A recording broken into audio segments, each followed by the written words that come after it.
সুরধ্বনিতে জলে আনতে গিয়ে অপলক নয়নে একটা রূপের মানুষ দেখে ঘরে এলে রূপের মানুষ দেখে ঘরে অপলক নয়নে একটা রূপের মানুষ দর্শন করলেন। দর্শন করে ঘরে এলেন। ঘরে এসে আর এক নাগরীর কাছে বললেন, নাগরী বেরিয়ে আসো, সকালে গিয়েছিলাম সুরধ্বনিতে জলে আনতে, সুরধ্বনিতে জল আনতে, কিন্তু কি বলিব নাগরী, একজন রূপের মানুষ দেখে আমি ঘরে এলাম। ঘরে নাগরীকে এই নাগরী নাম যার বিষ্ণুপ্রিয়া, আর বিষ্ণুপ্রিয়ার স্বামী কাঞ্চনা। কাঞ্চনাকে বললেন, কাঞ্চনা রে, যে রূপ দর্শন করে ঘরে এলাম, ঘরে এসে আমার এখন কি দশা জানিস? আমার কি দশা জানি? কাঞ্চনা বললেন, হ্যাঁ রে শুনি, তুই কি এমন দর্শন করলি যে ঘরে এসে তোর এই দশা?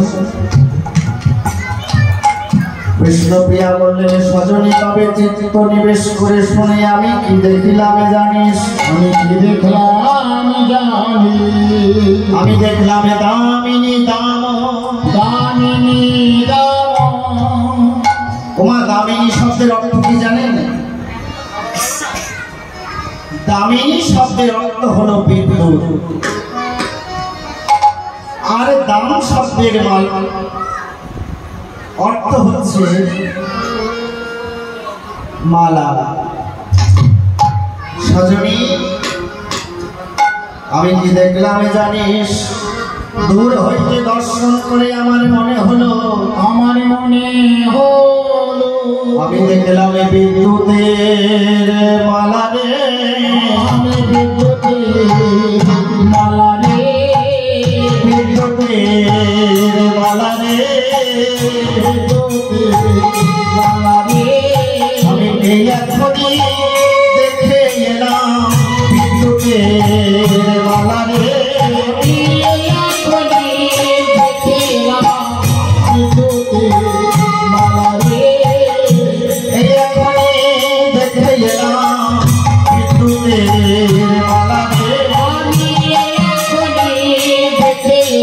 কি বলিব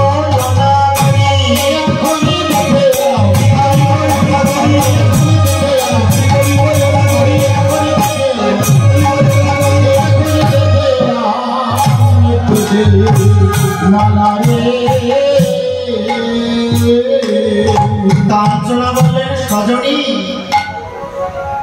তুই যেমন বলতে শিখেছিস, আমরাও তো গুরু কৃপায় শুনতে শিখেছি। তুই যা বলবি আমরা তাই মেনে নেব।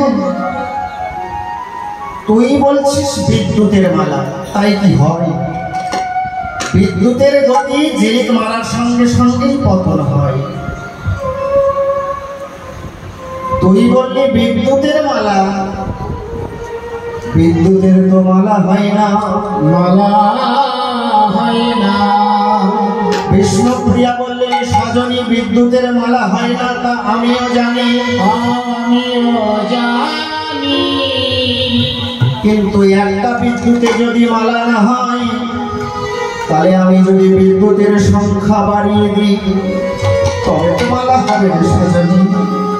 আমি যে রূপ দর্শন করলাম অপলক নয়নে, যে রূপ আমার নয়নে লাগলো, দূর হইতে দর্শন করে আমার কি মনে হলো জানিস? মনে হলো বিদ্যুতের মালা। সেই রূপ দর্শন করে মনে হলো বিদ্যুতের মালা। তাই নাকি? বলেন, হ্যাঁ সজনী, শুধু তাই নয়, যেন মনে হলো স্থির বিজড়ে দাঁড়াইয়ে আছে, দাঁড়াইয়ে আছে, স্থির বিজড়ে দাঁড়াইয়ে আছে, দাঁড়াইয়ে আছে, আলো করে স্থির বিজড়ে দাঁড়াইয়ে আছে, দাঁড়াইয়ে আছে, আলো করে স্থির বিজড়ে দাঁড়াইয়ে আছে, ওই জীবনে মরণা করি, ওই জীবনে মরণা করি, দাঁড়াইয়ে আছে। দর্শনে মনে হলো স্থির বিজড়ি দাঁড়িয়ে আছে। ওমা লীলাপতি ভালো করে মনোনিবেশ করবে। এই যে রূপের বর্ণন, মহাজন যে পদগুলো লিখেছে ব্রজবলী ভাষা, দামিনী দাম দমন রুচি দরসাইয়ে দূরে কেউ দরপতি দাম, প্রতিটি অক্ষরের প্রথমেই একটা করে দ আছে। এটাকে বলা হয় শব্দের অনুপ্রাস। দামিনী দাম দমন রুচি দরসাইয়ে দূরে কেউ দরপতি দাম। আমি কি দেখলাম, যদি বিদ্যুতের সঙ্গে তুলনা না হয় তাহলে দেখা যাক আর কিসের সঙ্গে তুলনা হয়। দূরে গেও দরপতি দাপ সজনী রে, সজনী দূরে গেও দরপতি দাপ। দরপক শব্দের অর্থ হলো মদন, আর দাপ শব্দের অর্থ অহংকার। ইহজগতে আপনারা যত দেব দেবীর পূজা করেন, সবচাইতে রূপবান পুরুষ হলেন মদন দেব। সবচাইতে রূপবান পুরুষ হলো মদন দেব। শুধু তাই নয় নাগরী, শুধু যে আমি দর্শন করেছি তা নয়, ওই রূপের প্রতি নয়ন দিয়েছে কন্দর্প অর্থাৎ মদন। মদনে যখন সেই রূপে নয়ন দিয়েছে তার কি দশা জানিস? আর কি দশা জানি, বলে মদনের গর্ব খরে বহল, মদনের গর্ব হরি গহল, মদনের গর্ব খরে বহল, হরি গহল, বিনা রূপের পথে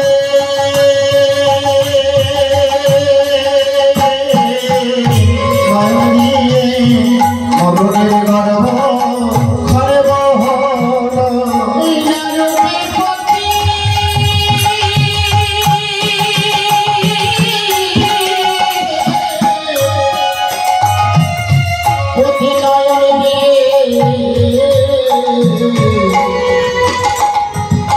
মদনের গর্ব হরি ওইটা রূপের প্রতি নয়ন দিয়ে মদনের গর্ব খরে বহল।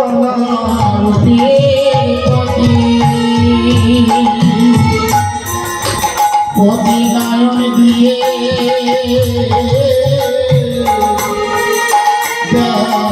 মদনের গর্ব হরি ওই রূপের প্রতি নয়ন দিয়ে মদনের গর্ব খর্ব হয়েছিল। ত্রিদিন জয়ী মদন স্বর্গ মর্ত পাতাল ত্রিদিন জয় করেছে। ত্রিদিন জয়ী মদন পিতা ব্রহ্মার বলে বলি আমি। পিতা ব্রহ্মা মদনকে একটি বাণ দিয়েছিলেন। মদন, এই নাও আমি তোমায় এই বাণ অর্পণ করলাম। মদন বললেন, পিতা বাণের কার্যকারিতা? বলে, শোনো মদন, বাণের যে কার্যকারিতা তা আমায় বলে দিতে হবে। এই বাণ তুমি যার উপরে নিক্ষেপ করবে এই বান তাকে ধ্বংস করে পুনরায় তোমার কারাগারে ফিরে আসবে। মদন বললেন, পিতা, বানে যে কাজ হবে তা বুঝবো কেমন? এই বানে যে কাজ হবে তা আমি বুঝবো কেমন? তাই আপনার বান আমি সর্বপ্রথম আপনার উপরে নিক্ষেপ করব। আপনার বান আমি সর্বপ্রথম আপনাকেই নিক্ষেপ করব। পিতা ব্রহ্মা বললেন, শোনে মদন, তা করিস না রে। যেমন বলা তেমনই কাজ। অমনি বানটা নিয়ে নিক্ষেপ করলেন পিতা ব্রহ্মার উপর। যখনই সেই বান নিক্ষেপ করেছে, মদনের সেই বাণে জর্জরিত হলেন পিতা ব্রহ্মা।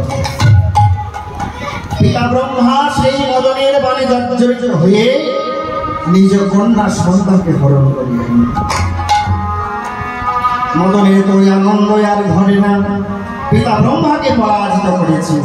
এইবারে আমি যাব কৈলাসে, দেবাদিদেবকে আমি পরাজিত করব। মদনের আনন্দ ধরছে না, ছুটতে ছুটতে কৈলাসে গেলেন। কৈলাসে গিয়ে দেখলেন দেবাদিদেব আমার ধ্যানস্থ হয়ে বসে আছে। মদনের কি বৃক্ষের আড়াল হইতে দেবাদিদেব মহাদেবের উপরে সেই বাণ নিক্ষেপ করেছে। বাণ নিক্ষেপ করে মদনে দাঁড়িয়ে দাঁড়িয়ে দেখছে আর চিন্তা করছে, আজ আমি দেখব ওই বাণের জোর বেশি না দেবাদিদেবের ধ্যানের জোর বেশি। আজ আমি পরীক্ষা করব দেবাদিদেবের ধ্যানের জোর বেশি না আমার বাণের জোর বেশি। যখনই সেই বাণ নিক্ষেপ করেছে, বাণ গিয়ে লাগলো দেবাদিদেবের অঙ্গে। যখনই সেই বাণ লেগেছে, দেবাদিদেবের তৎক্ষণাৎ কামে জর্জরিত হয়েছে। যখনই কামে জর্জরিত হয়েছে, দেবাদিদেবের আমার ধ্যান ভঙ্গ হল। ধ্যান ভঙ্গ করে দেবাদিদেব আমার ইতিহাসে চাইছে। বললেন, এই কাজ করলো কে? বৃক্ষের আড়াল হইতে মদন বলছে, প্রভু, এই কাজ আমার হতে হয়েছে, এই কাজ আমার হতে হয়েছে। দেবাদিদেব বললেন, মদনের কাছে আয়। মদন, তুই কাছে আয়। তুই যে আমার উপরে বাণ নিক্ষেপ করেছিস, তাতে আমার কোনো দুঃখ নেই।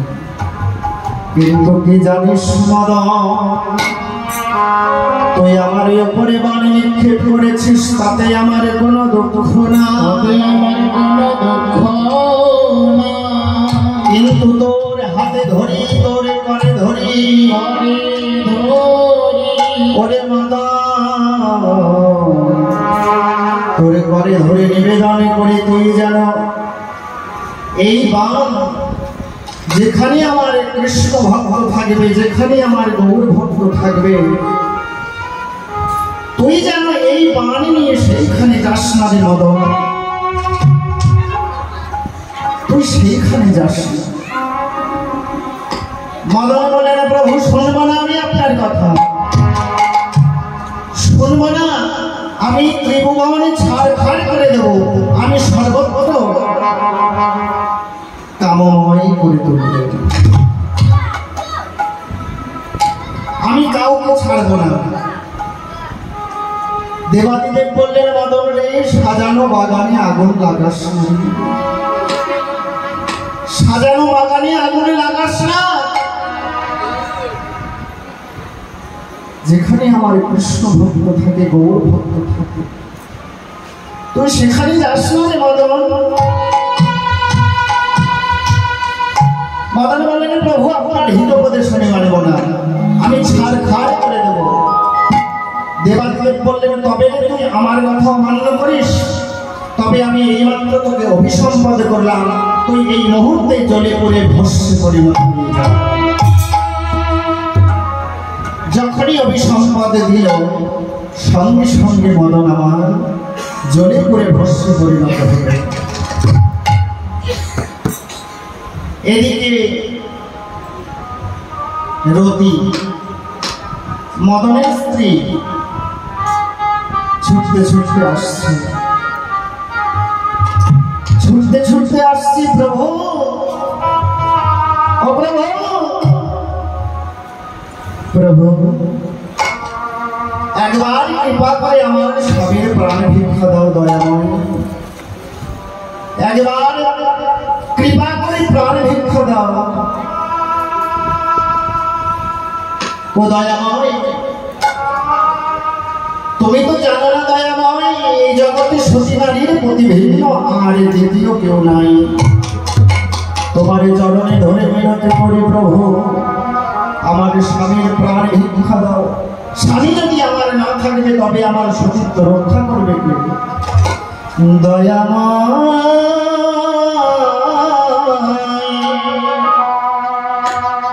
ও দয়াময়, দয়াময়,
দেবাদিদেব বললেন রতির চরণ ছাড়, চরণ ছাড়। অভিসম্পাদ যখন আমি দিয়েছি তা তো মানতেই হবে, তবে তুই যখন এমন ভাবে আমার চরণ ধরলি তবে আমি তোকে কৃপা করলাম, তোর সীতার শির অক্ষয় হল। রতি বললেন প্রভু স্বামী যদি না থাকে, বললেন শোন রতি, আমি তোর স্বামীকে কৃপা করলাম, তোর স্বামী প্রাণে বাঁচবে বটে কিন্তু তার কোনো অবয়ব থাকবে না, তার কোনো দেহ থাকবে না। সেই হইতে মদনের নাম হলো অতনু বা অনঙ্গ। অনঙ্গ অঙ্গ নাই যাহার, অতনু তনু নাই যাহার। তাই তোর স্বামীর কোনো অবয়ব থাকবে না, তবে কোনো নায়ক নায়িকা যদি একত্রে মিলিত হয় তৎক্ষণাৎ মদনের জন্ম হয়। পরদেহে বাস মদনের, নিজস্ব কোনো দেহ নাই। যদি কোনো নায়ক নায়িকা একত্রে মিলিত হয় তৎক্ষণাৎ মদনের জন্ম হয়ে যায়। কিন্তু হরিনামের একটা গুণ আছে, এই যে হরিবাসরে পুরুষ নারী একত্রে বসে হরিনাম শুনবে কিন্তু মদনের জন্ম হবে না। যখনই স্থান ত্যাগ করে কিছুটা দূরে চলে যাবেন তৎক্ষণাৎ মদনের জন্ম হবে। আপনি যাত্রা শুনতে যান, থিয়েটার শুনতে যান, দেখবেন মাঝখান দিয়ে ব্যারিকেড দেওয়া আছে, একদিকে পুরুষ একদিকে নারী। কিন্তু কোন হরিনামে দেখেছেন ব্যারিকেড দেওয়া আছে একদিকে পুরুষ একদিকে নারী? নাই। কেন নাই? না তারা জানে যতক্ষণ আমার অনাদি আদি গোবিন্দের নাম সংকীর্তন হবে সেইখানে মদন প্রবেশ করতে পারবে। কেননা তিনি নিত্য মদন মোহন, জীবের প্রকারও রতি দান করবার নিমিত্তে বৃন্দাবনে অটল হয়ে দাঁড়িয়েছে। বৃন্দাবন হইতে রতি দান করছে, তা যদি না করত পুরুষের পুরুষত্ব থাকত, সেই বীজ শক্তি থাকত না। জীবের প্রতি পোগারো রতিদান করবার নিমিত্তে বৃন্দাবনে দাঁড়িয়ে আছে। তাই সেই মদনে আমার নদিয়ার মাঝে নদিয়ার মাঝে রাজপথে দেখলেন একজন রূপের মানুষ দাঁড়িয়ে আছে। মনে মনে করছে আমার চাইতে রূপবান পুরুষ তো এই ত্রিজগতে নাই, কিন্তু আজ নদিয়ার মাঝে এমন এক রূপের মানুষের উদয় হয়েছে যে রূপের মানুষের কাছে রূপ দর্শন করে আমি পরাজিত। তবে আমার নাম মদন ছেড়ে দেব না, আমি ওই পুরুষকেও বান নিক্ষেপ করব। যখনই মদন সেই গৌর হরির চরণে বান নিক্ষেপ করেছে, বান ধীরে ধীরে গিয়ে গৌর চরণে স্মরণ করেছে। মদনের কোণে আছে 5টি বান, মদন মাদন স্তম্ভন শোভন আর মোহন। মদন ভাবছে একটা গেছে তাতে কি, এখনো তো 4টে আছে। ধীরে ধীরে মদন এক এক করে বান নিক্ষেপ করেছে। বানগুলি গিয়ে আমার গৌর হরির চরণে আশ্রয় দিয়েছে। মদন দৌড় হইতে দর্শন করে বলছে, ওরে বান ফিরে আয়, বান তুই ফিরে আয়। দৌড় হইতে বানগুলোকে বলছে, জানো দৌড়ে দাঁড়াইয়ে দাঁড়াইয়ে বানগুলো বলছে, মদন রে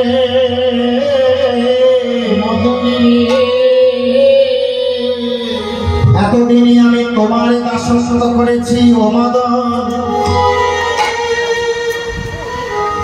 আজ আমরা আর তোমার কথা মানব না, আমার কথা মানব না, আজ আমি আর তোমাদের কথা মানব না। মদন বলছে, বান ফিরে আয়, আমার তো হলো না, যদি তোদের পরশ পেয়ে আমার একটু হিত হয়, ফিরে আয়। বানগুলো দূর হইতে মাথা নাড়ছে আর কি বলছে জানো, বলে আমরা আর তো ফিরে যাব না গো,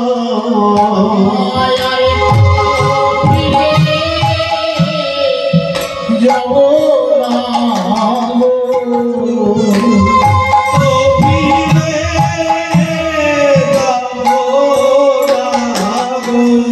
বলে একা দিনে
কি দেখলাম জানিস? দামিনী দাম দমন রুচি দরশই দূরে গেও দরপকি দাম। আর কি দেখলাম জানিস সজনী? তবে শুনে আর কি দেখলাম? তব সহন সমতা হে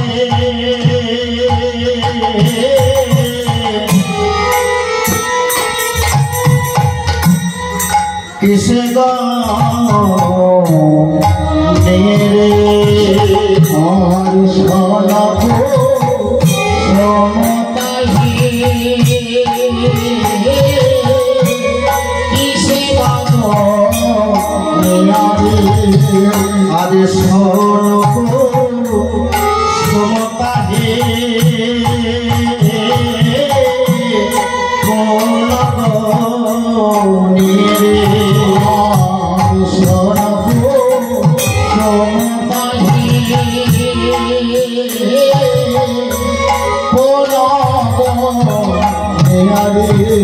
আরে পাহাড়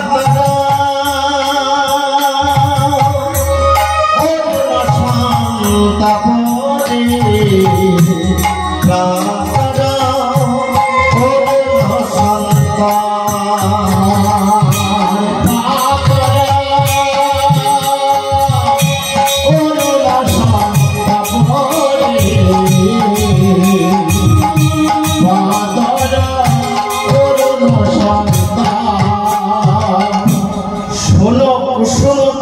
কোন বনিয়ে রে প্রাতর অরুণ সন্তাপ। জানিস সজনী আমার সেই গোরারূপের সঙ্গে কিসের তুলনা? প্রাতর অরুণ সন্তাপ অর্থাৎ প্রভাতকালে যে অরুণ উদয় হয় সেই অরুণের সঙ্গে তুলনা করে দেখা যায়। মেলে কিনা? কাঞ্চনা বললেন সজনী তুই যে প্রভাতকালে অরুণের সঙ্গে তুলনা করছিস তুই কি জানিস না ওই প্রভাতকালে অরুণের তাপ আছে, অরুণের তাপ আছে, কিন্তু আমার গৌরে অঙ্গে কোনো তাপ না। আমার গৌরঙ্গে কোনো তাপ না। শুধু তাই নয় সজনী ইহ জগতের সূর্য সর্বত্র আলো দান করতে পারেও তিনটি জায়গায় আলো দান করতে পারে না, তিনটি স্থানে আলো দান করতে পারে না। কোথায় জানিস? না গহন বনে, ঘরের কোণে, আর মানুষের মনে। সর্বত্র আলো দান করতে পারলেও তিনটি স্থানে আলো দান করতে পারে, বনে, মনে আর কোণে। কিন্তু সজনী রে আমার গৌর হরির অঙ্গ ছটায়, আমার গৌর হরি অঙ্গ ছটায়। যেজনে একবার সেই রূপ লাবণ্য দর্শন করেছে, দর্শন করেছে, তার দশা কি জানিস? ও তার ভিতর বাহির আলো করে, ভিতর বাহির আলো করে, ওই হরির রূপ লাবণ্যে ভিতর বাহির আলো করে,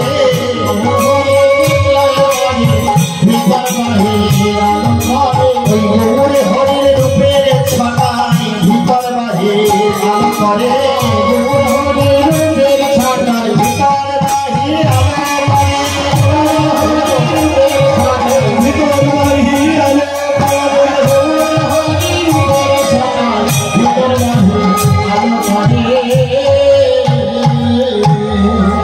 গৌর হরির রূপের এমনই লাবণ্য, সেই রূপ একবার যার নয়নে লেগেছে তার ভিতর বাহির দুই আলোকিত। তাই সজনী আমার গোরা রূপের যাই বলি হারে, আমার গোরা রূপের জয় বলি হারে, আমার গোরা রূপের যাই বলি হারি। কেন জানিস? আমার গৌর রূপের সঙ্গে এ জগতে কোনো বস্তুরই তুলনা চলে না। দেখা যাক আর কোন বস্তুর সঙ্গে তুলনা হয় কি? তাহলে দেখা যাবে তুলনা হয় কিসের সঙ্গে? ওরে সুবর্ণ বরণ সুবর্ণ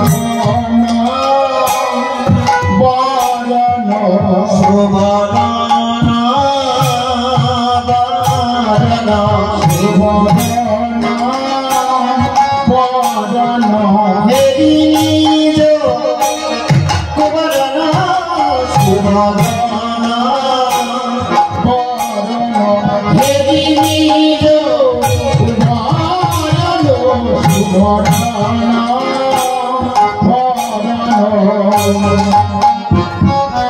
ইহ জগতে সবচাইতে মূল্যবান বস্তু ওমা ইহ জগতে সবচাইতে মূল্যবান বস্তু কোনটা গো জানা আছে? ওমা কথা বলতে হবে তো। আমার মা বলছে সোনা। ইহ জগতে মূল্যবান বস্তু মূল্যবান ধাতু বর্তমান মূল্য যার 70,000 ভরি, সেই সোনার সঙ্গে তুলনা করছে। কাঞ্চনা বললেন নাগরী, তুই যে গৌর হরির সঙ্গে ইহ জগতের সোনার সঙ্গে তুলনা করছিস, তুই কি জানিস না ওই সোনাতে খাদে আছে? কিন্তু আমার গৌর সোনাতে তো কোনো খাদে না। আমার গৌর সোনাতে কোনো খাদে না। আমার গৌর সোনাতে কোনো খাদে নাই। তুই যে সোনার সঙ্গে তুলনা করলি, এই সোনা আর গৌর সোনার অঙ্গে নয়ন দিলে। মনে মনে করছে আমি শুনেছি নদীয়ার মাঝে নাকি একটি কাঁচা সোনার বাড়ি হয়েছে। তা দেখি ওই কাঁচা সোনার সঙ্গে আমার রূপের মেলে কিনা। ইহ জগতের সোনায় আমার গৌর সোনার নয়নে নয়ন দিলে। নয়নে নয়ন দিলে। যখন সেই গৌর সোনার নয়নে নয়ন দিয়েছে, গৌর হরির অঙ্গ তো আমার কাঁচা সোনা। কাঁচা সোনা। সেই গৌর হরির রূপের কাছে আমার ইহ জগতের সোনা হেরে গেলে।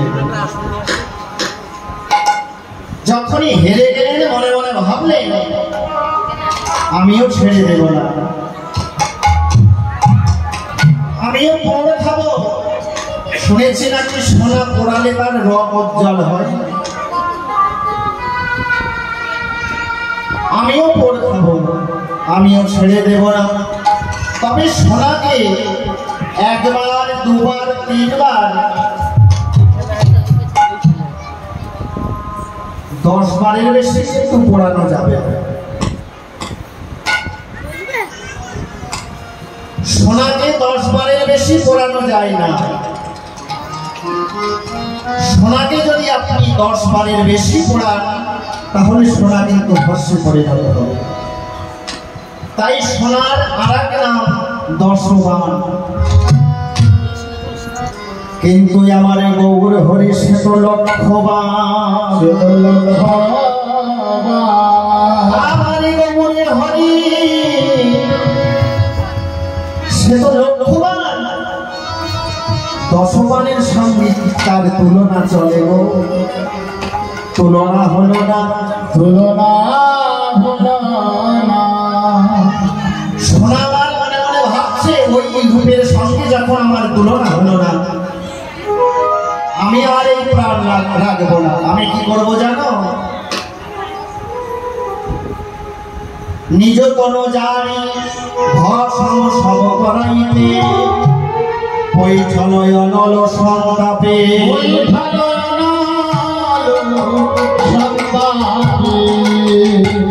নিজ কোন জানি ভসম সম করাইতে, পৈঠল অনল সন্তাপ।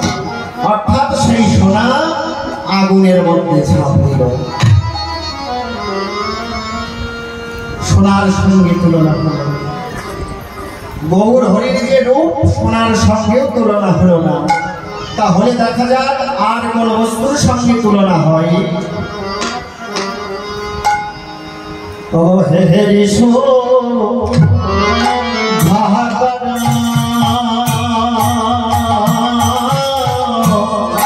মরছিয়া রণকারে।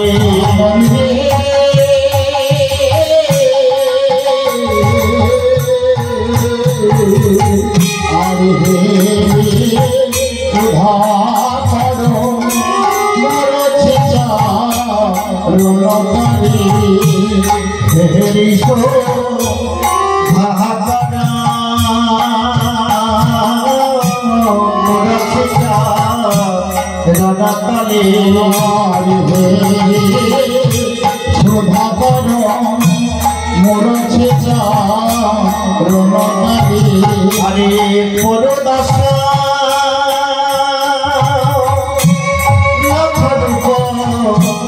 ধরি পরদাসা ধরি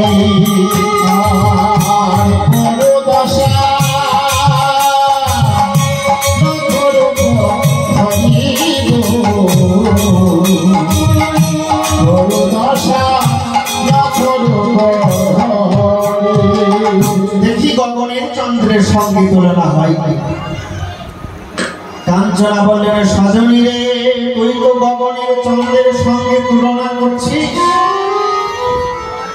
তুই কি জানিস না ওই গগনের চন্দ্রের ক্ষয় আছে, লয় আছে, অমা আছে, নিশি আছে, কলঙ্ক আছে, কিন্তু আমার গৌর হরি সে তো অকলঙ্ক পূর্ণিমার চাঁদ, পূর্ণিমার চাঁদ, পূর্ণিমার চাঁদ, পূর্ণিমার চাঁদ কলঙ্ক ছেড়ে ভূতলে গেল অকলঙ্ক পূর্ণিমার চাঁদ, অকলঙ্ক পূর্ণিমার চাঁদ কলঙ্ক ছেড়ে ভূতলে গেল অকলঙ্ক পূর্ণিমার চাঁদ,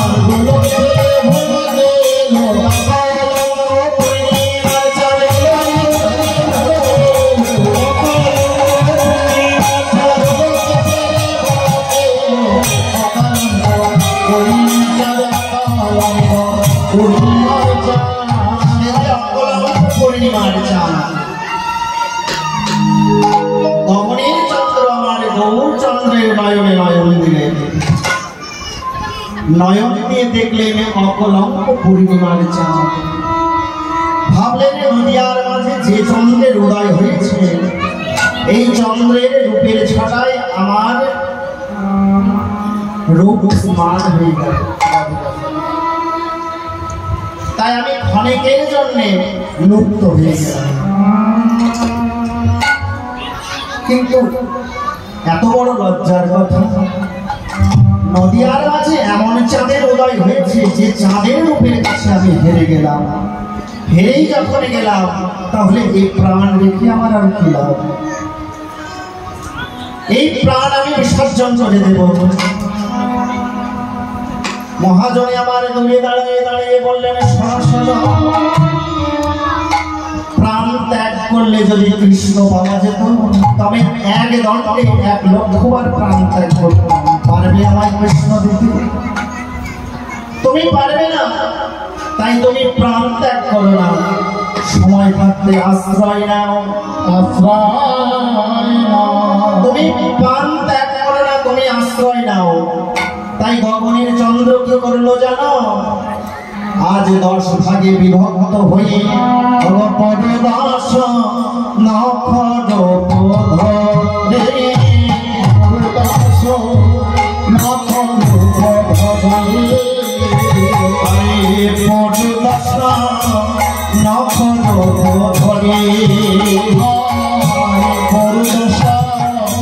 নখর ধরে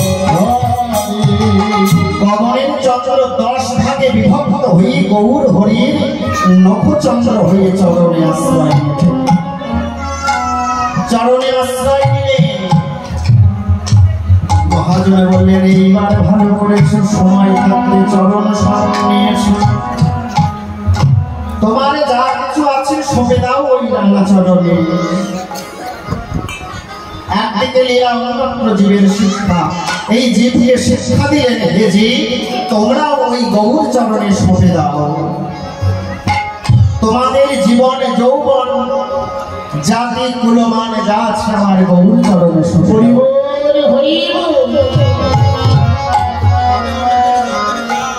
ভাগবতে অম্বরীশ মহারাজ তার মনোপ্রাণে যা কিছু সব গোবিন্দ চরণে অর্পণ করেছিলেন। সবাই কৃষ্ণ পদারবিন্দায় বাচং শ্রীর বৈকুণ্ঠ পুরাণ বর্ণনে সুতেঞ্চিত কারাঞ্চিত শত কথা বলে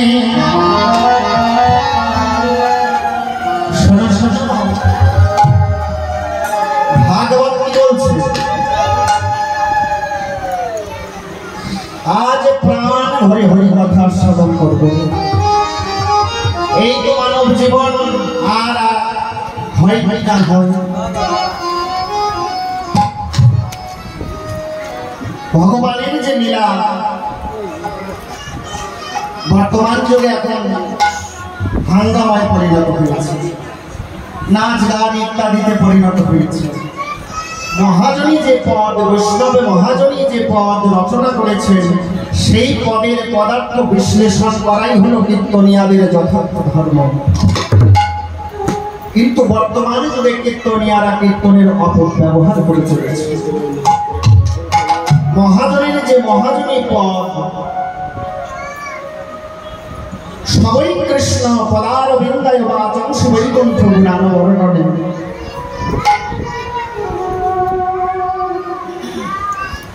মন প্রাণ যদি অর্পণ করতেই হয়,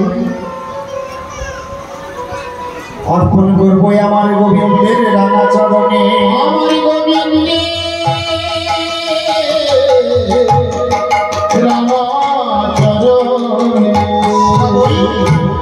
সবই মন কৃষ্ণ পদারবিন্দায় বাচং শ্রী বৈকুণ্ঠ পুরাণ বর্ণনে। হে জীব, তোমরাও তোমাদের মন প্রাণ গোবিন্দ চরণে অর্পণ করো, আর বাচং শ্রী বৈকুণ্ঠ বর্ণনে। ভগবানের কৃপায় তোমরা বদন পেয়েছ, বাক শক্তি পেয়েছ। এই বাক শক্তি, বদনের সার্থকতা কোথায়? তুমি যে বদন পেলে, এই বদনের সার্থকতা কোথায়? বাচং শ্রী বৈকুণ্ঠ পুরাণ বর্ণনে। তোমার বদনের সার্থকতা তখনই হবে যখন তোমার বদনে অহরহ ভগবানের কীর্তন বর্ণনা। কিন্তু তা আমরা করলাম না। বদন পেয়ে কত কথা, কত কথা বললাম। মায়েরা বিচলিত হবেন না, ধীরে ধীরে বসে যান। ভগবানের কৃপায় বাক শক্তি পেলাম। ইহ জগতে মানব জন্ম পেয়ে যদি কোনো জীব তার রসনাই যদি একবার কৃষ্ণ নাম ফুটে না ওঠে, গীতায় বললেন আগত জন্মে তার বোবা হয়ে জন্ম। যে জীবের জিহ্বায় যে রসনাই একবার কৃষ্ণ নাম ফুটে ওঠে না, আগত যুগে তার বোবা হতে হবে। তাহলে আমাদের কর্তব্য কি? শ্রোতেঞ্চিত কারাঞ্চিত সাথে কথা দয়ে ভগবানের কৃপায় শ্রবণ শক্তি পেলাম। কি হলো তাতে? জীবন ভোর কত কথা, কত কুকথা শুনলাম। যে কথা শুনলে কাজ হতো, সেই কথা আমরা একবারও শুনি না। সুতেঞ্চিত কারাচ্চিত সৎ কথা দয় শুনতেই যদি হয়, সৎ কথা একমাত্র আমার কৃষ্ণ কথা। ইহ জগতে সব কথা একমাত্র আমার গোবিন্দের কথা।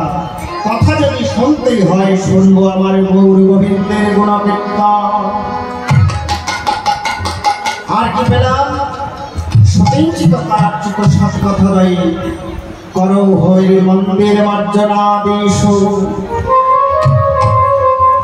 ভগবানের কৃপায় দুটো হাত পেলাম, কিন্তু তাতে কি হলো গো?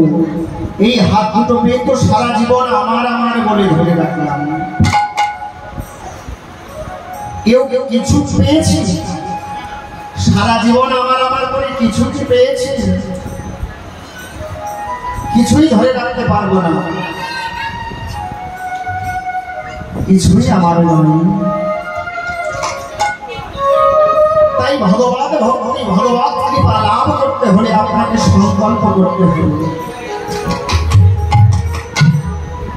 ভগবানকে পেতে হলে যে কোনো একটা সংকল্প আপনাকে করতে হবে। আমি সদা সর্বক্ষণ কৃষ্ণ নাম নাই বা করতে পারলাম, আমি গৌর গোবিন্দের কাছে সংকল্প করলাম, হে প্রভু আমি সারা দিবস নাই বা পারলাম, কিন্তু আমি তোমার চরণে মিনতি জানাই প্রভু তুমি আমার এই কৃপা করো, প্রভাত কালে উঠে যেন তোমার হরিমন্ত্রটুকু আমি মার্জন করতে পারি। এটা আমার সংকল্প। আমি যা কর্মই করি না কেন প্রভাত কালে আগে আমি তোমার হরিমন্ত্রটাই মার্জন করব। তাতে প্রভু ধীরে ধীরে কৃপা বর্ষণ করে, ধীরে ধীরে কৃপা বর্ষণ করে। তাই ভগবানের কৃপায় দুটি হাত পেয়েছি, করো হরির মন্দির মার্জনা।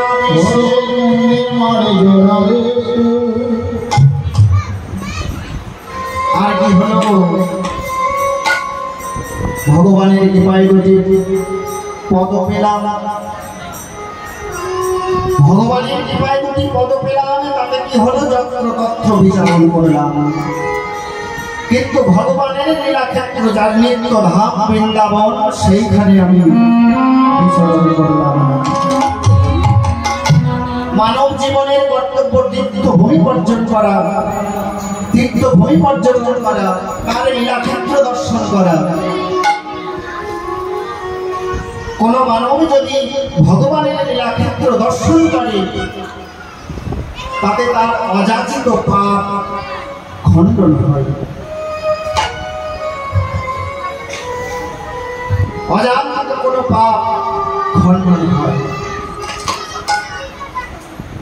আপনি যেমন তীর্থভূমিতে গেলে আপনার পাপ খণ্ডন হয়, তাহলে বলুন তোমার তীর্থভূমির পাপ ক্ষয় হবে কিসে? আপনি আপনার পাপটা তীর্থভূমিতে গিয়ে খণ্ডন করলেন, আপনার পাপ যে তীর্থভূমি বহন করলো, তাহলে এই তীর্থভূমির পাপগুলো নেবে কে? এই তীর্থভূমিগুলো বসে বসে কাঁদে, বসে বসে কাঁদে।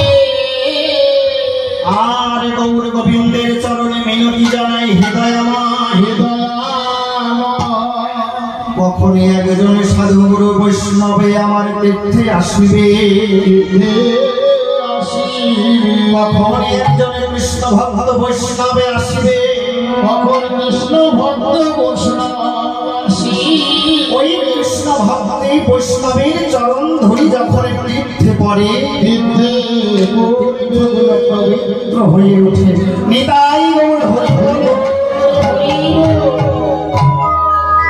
বৈষ্ণবের পদধৌত জল যদি পড়ে গঙ্গার জলে, ওই গঙ্গা দেবী যতর মুখে হরি হরি বলে, হরি হরি হরি হরি বলে।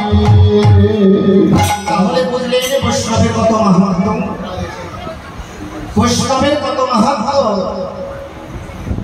ভগবানের চাইতেও অধিক। ভগবান তার কৃপা অর্পণ করেছে শ্রী গুরুদেবের উপর।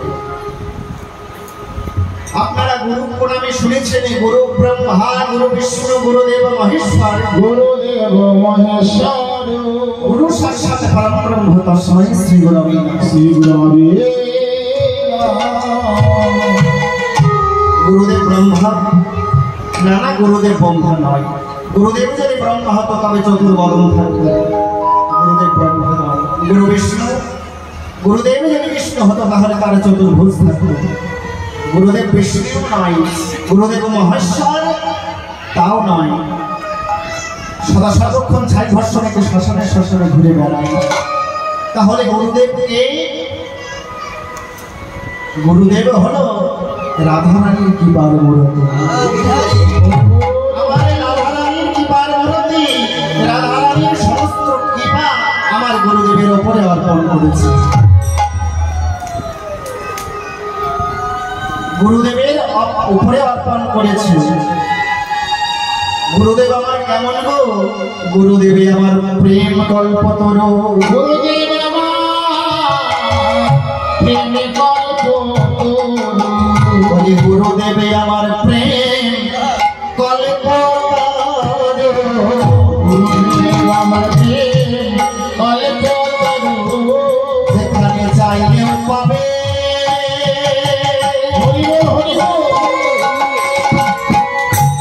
না চাইলেও পাবে গুরুদেবে প্রেম কল্পতরু।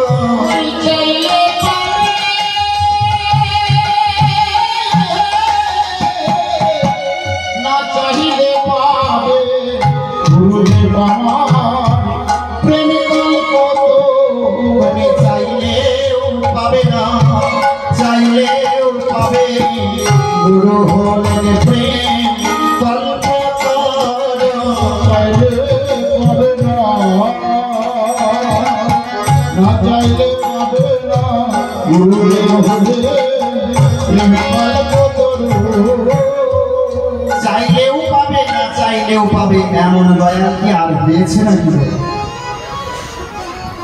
এমন দয়াল আর হয় না। শাস্ত্র গ্রন্থ চিত্রে রস পাবেন না। সমস্ত শাস্ত্র গ্রন্থ যদি আপনি চিপে এক বিন্দু রস পাবেন না, কিন্তু গুরু চিত্রে রস পাবেন।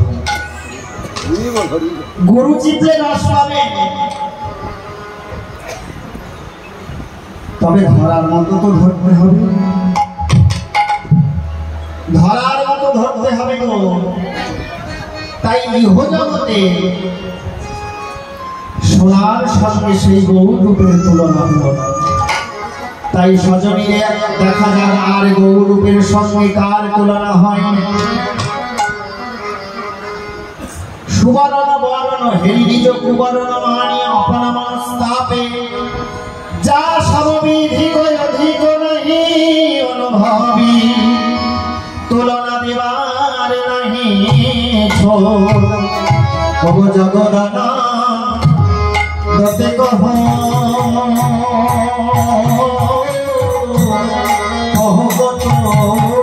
তুলনা বহারে জগদানা দেতে কহ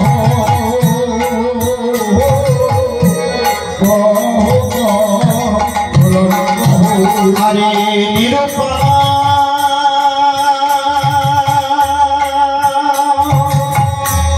গৌরী সরণে, নিরূপমা গৌরী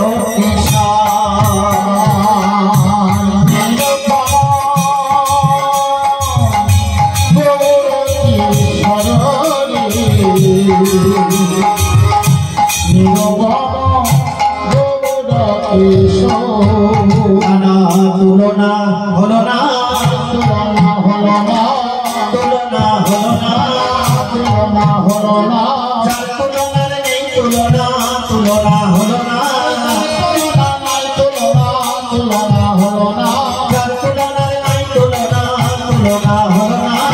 তুলনা নাই তুলনা। ওহে নিরূপম কিশোর, নিরূপম কিশোর, নিরূপম কিশোর,